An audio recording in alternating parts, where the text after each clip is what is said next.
हरिओम कृष्णम वंदे जगत गुरु। बोलिए कृष्ण कन्हैया लाल की जय। गीता ग्रंथ ની જય, સનાતન ધર્મ ની જય। કેમ છો વાલા મિત્રો? મજામાં ને? આપ સૌનું આપણી ગીતા જ્ઞાન ગંગા ચેનલ માં સ્વાગત છે। મિત્રો, ગીતા ગ્રંથ નો રોજ એક શ્લોક નો પાઠ કરવા માંગતા હોય અને તેમણે આ ચેનલ સબસ્ક્રાઇબ ન કરી હોય તો ચેનલ સબસ્ક્રાઇબ કરી લેવા વિનંતી। કારણ કે આખી શ્રીમદ ભગવદ ગીતા નો નિયમિત એક શ્લોક સોજે 6 કલાકે સોમથી શનિ રોજ એક શ્લોક નું ગાન અને તેના અર્થનું રસપાન અને રવિવારે સનાતન ધર્મના આવનારા પર્વોની માહિતીનો વિડીયો અપલોડ થશે। તો મિત્રો જોતા રહો અને વધુના વધુ જોડાતા રહો ગીતા જ્ઞાન સત્સંગમાં। સૌને મારા જય શ્રી કૃષ્ણ, જય માતાજી।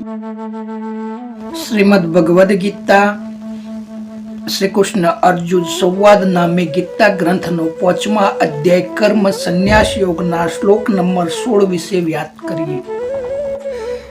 જ્ઞાનેન તુ તદ્ તેષાન્નાશિતમાત્મનં તેષામાદિત્યવજ્જ જ્ઞાનં પ્રકાશયન્તિ તત્પરમ।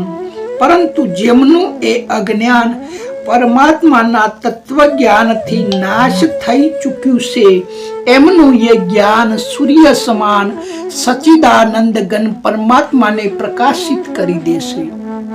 મિત્રો, વિડીયોના અર્થને વિસ્તારથી જોઈએ કે 16મા શ્લોકનું ભગવાન અર્જુનને કહે છે કે વાસ્તવિક જ્ઞાન કે જે વ્યક્તિને થઈ જાય છે અર્થાત સ્વ સ્વરૂપનું જ્ઞાન, પરમાત્મા સ્વરૂપનું જ્ઞાન જે એક અને અભિન્ન જ્ઞાન છે, સાથે સાથે સર્વ પદાર્થ ભગવતમય છે, આનું વિસ્તૃત જ્ઞાન જેને થઈ જાય છે, જેમનું સંકુચિત જ્ઞાન, અવળું જ્ઞાન, અધૂરું જ્ઞાન જેને અજ્ઞાન કહે છે તે પરમાત્માના તત્વ જ્ઞાનથી નાશ પામે છે।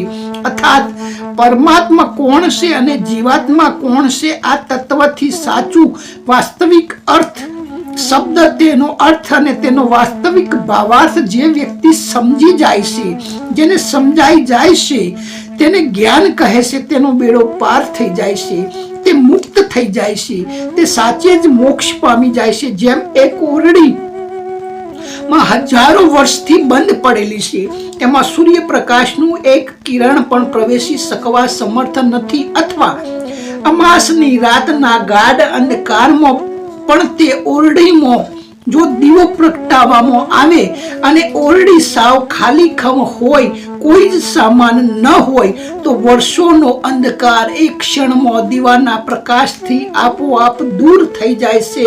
અંધકાર દૂર કરવા માટે કોઈ પણ જાતનો પુરુષાર્થ એટલે પ્રયત્ન કરવો પડતો જ નથી। બસ પ્રકાશ કરવા નાના અમથા પ્રયાસથી પણ દીવો પ્રગટાવ્યો કે અંધકાર અદ્રશ્ય ગાયબ।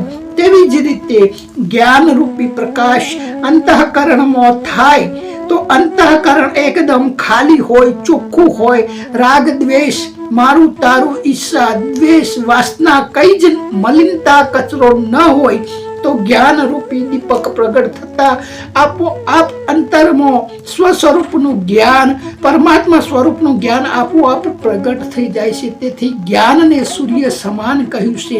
એક ક્ષણ પણ લગાડ્યા વિના જ્ઞાન સચ્ચિદાનંદ ઘન પરમાત્માને પ્રગટ કરી દેશે। તો મિત્રો, વિડીયોને અહીં વિરામ આપીએ। આવતીકાલે આગળના શ્લોકમાં ફરીથી મળીશું। ત્યાં સુધી સૌને જય શ્રી કૃષ્ણ, જય હિન્દ, જય ભારત, જય માતાજી।